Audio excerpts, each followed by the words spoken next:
Assalomu alaykum. Bugungi mavzuyimiz O'zbekistonda varikoz kasalligini qanday usullar bilan davolash mumkinligi haqida gapirib beraman. Agar varikozni davolash mumkin bo'lmasa, bu holatlarda ham nima qilishni ham men sizlar bilan shu informatsiya bilan bo'lishaman. Eslatib o'taman, varikoz kasalligini, ya'ni o'sha bo'rtib chiqqan tomir bo'lganda, varikoz o'sha holatni varikoz kasalligi deymiz. Varikoz kengaygan tomirlarni davolash usuli bitta bu operatsiya. Operatsiyaning har xil turlari bo'ladi.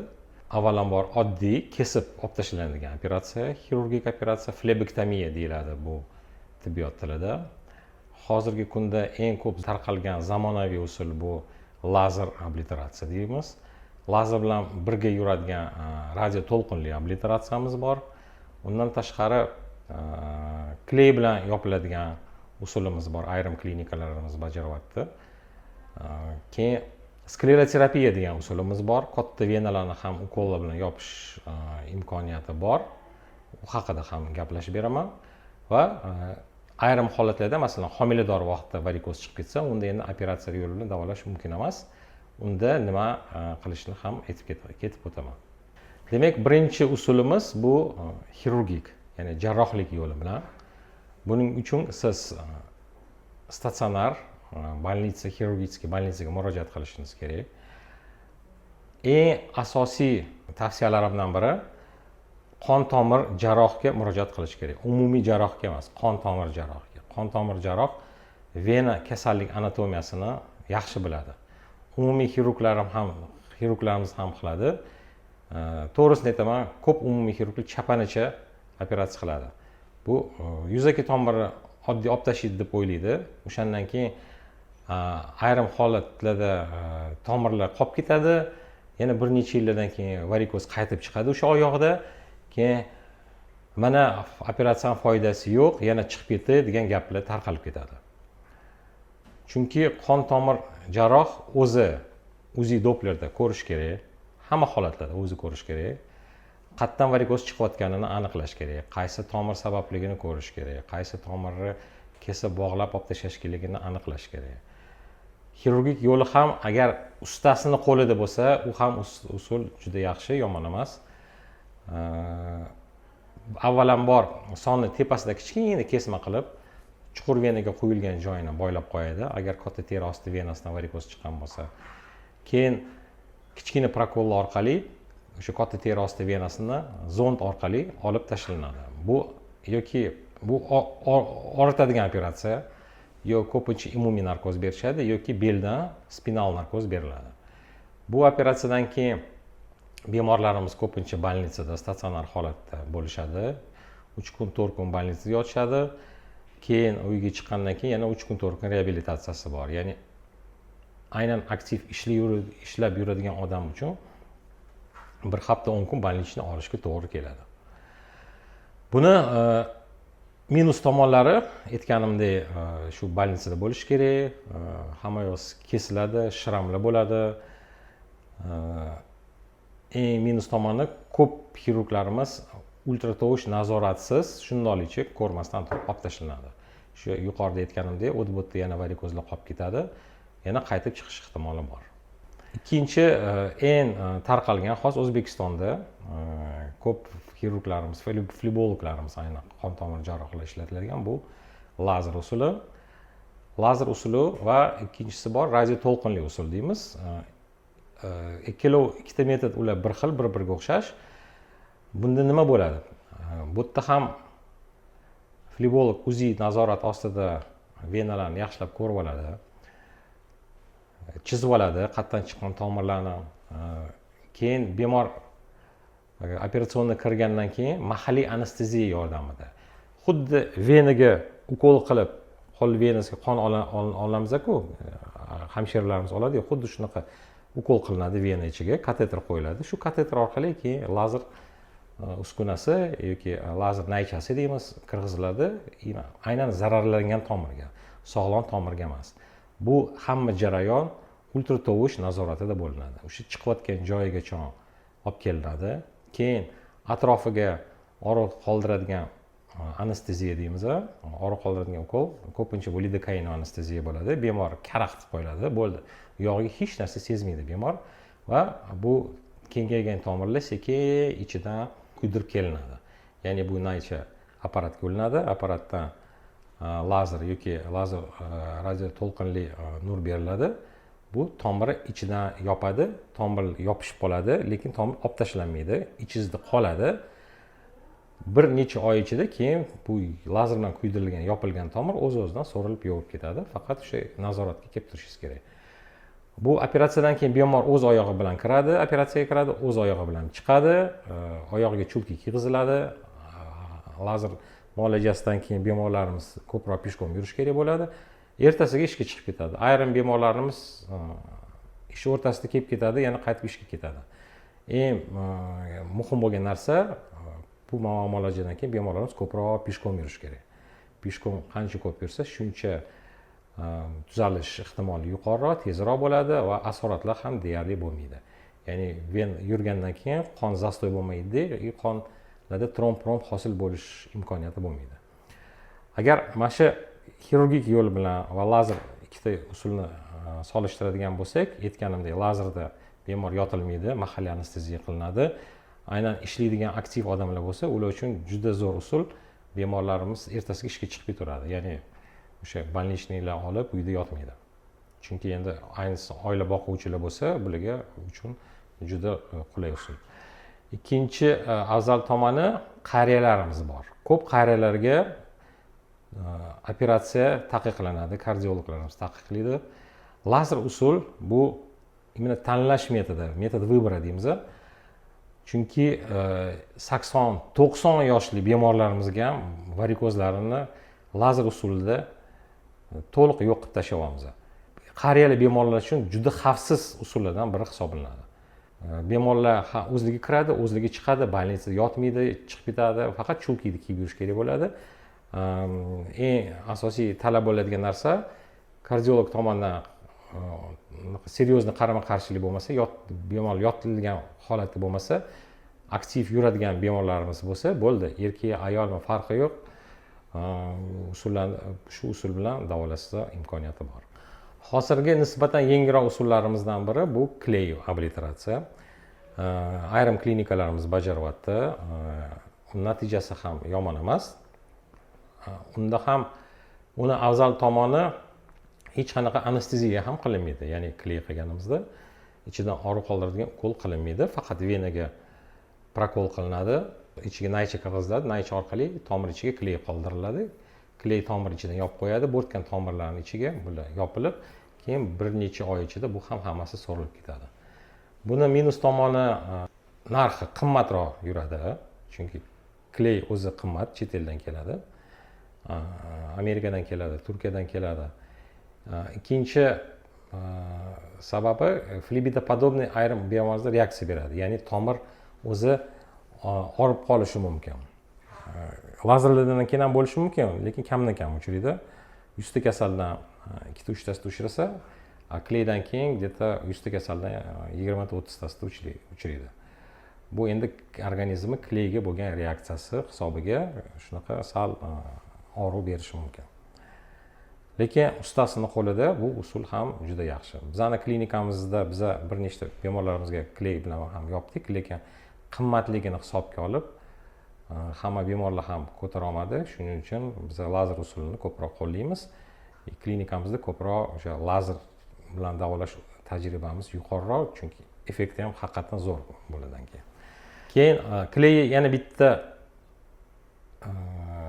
yetishmovchiligidan bittasi, bizning bemorlarimiz ko'pi varikozini o'tkazaveradi. Ya'ni juda katta daraja kattalashib ketgan venalar bilan keladi. Kley katta venalarga ham qilib bo'lmaydi. Uni o'ziga yarasha tor yo'nalishli pokazaniyasi bor. Ya'ni diametr vena 8-9 mm dan oshish kerak emas. Bizga ko'pincha bemorlar 10, 15, 20 mm li venalar bilan keladi. Bularga endi to'g'ri kley umuman to'g'ri kelmaydi. Lazer bilan kichkinami, kattami любой venani lazer bilan yopsa bo'ladi. Yana bitta shu kamchiliklardan bittasi kley. Keyingi usulga o'tamiz. Bu skleroterapiya. Ko'pchilik bemorlarimiz bu usulni yaxshi biladi. ya'ni xalqda ukol bilan davolash deydi, ya'ni o'sha bo'rt chiqqan tomirlarga ukol qilsa ular yopiladi.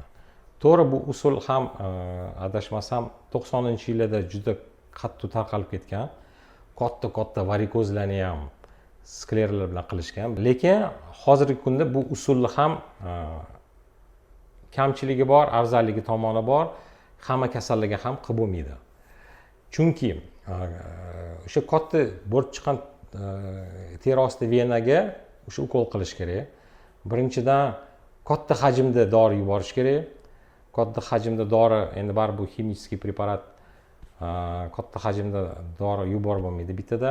Ikkinchidan tadqiqotlarga ko'ra, ya'ni statistika, meditsina statistikaga asoslanadi. Shu statistikaga ko'ra, agar lazer operatsiyadan keyin yopilgan tomirimiz 95-98% holatlarda yopilib, so'rilib, yog'ib ketsa, klaydan keyin shu yopilib, so'rilib ketish ehtimoli ancha past, ya'ni 50% dan 70% gacha. Ya'ni 2 barobar effekti pastroq yuradi lazerga qaraganda. Bemorlar yana 1 yildan keyin qaytib keladi, yana chiqib ketadi, yana ukol qilish kerak. Shuning uchun biz bu usulni deyarli katta tomirlarga umuman qo'llamaymiz. Mayda yulduzchalar, ya'ni kosmetik xunuk bo'lgan tomirlarga bu haqiqatan zo'r effekt beradi. Bu tomirlarda biz shu skleroterapiya usulini bajaramiz.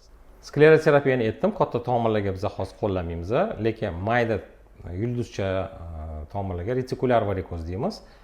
Bular venalarga juda zo'r effekt beradi. Chunki katta tomirlarni biz mayda tomirlarni katta lazer bilan yopa olmaymiz. Lekin mayda tomirlarga skleroterapiya retikulyar vena deymiz. Где-то 2-3 mm, 1-3 mm gacha bo'lgan venalarni shu ukol bilan juda zo'r yopsa bo'ladi.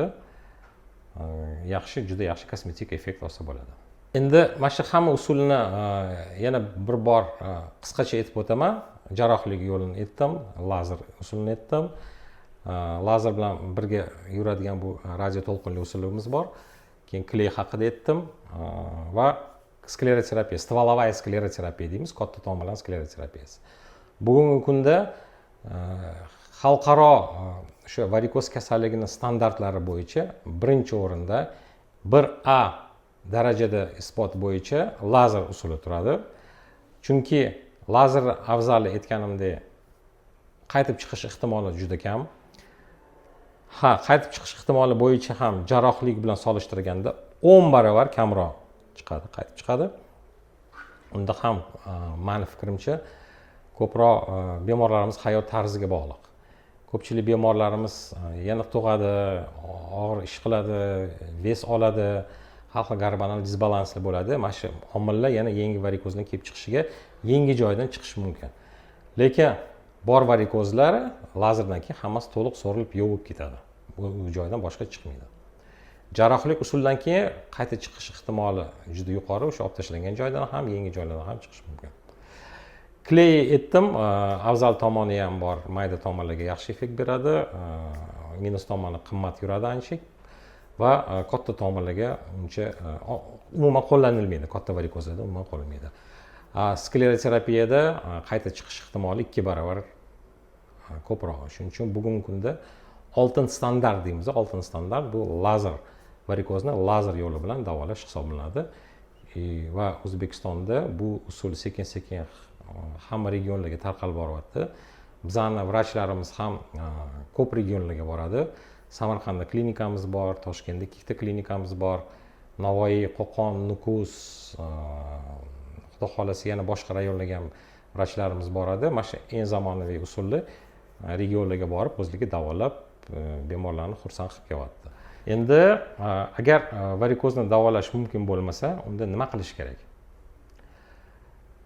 Bu holatlarda ko'pincha homiladorlarimiz bo'ladi.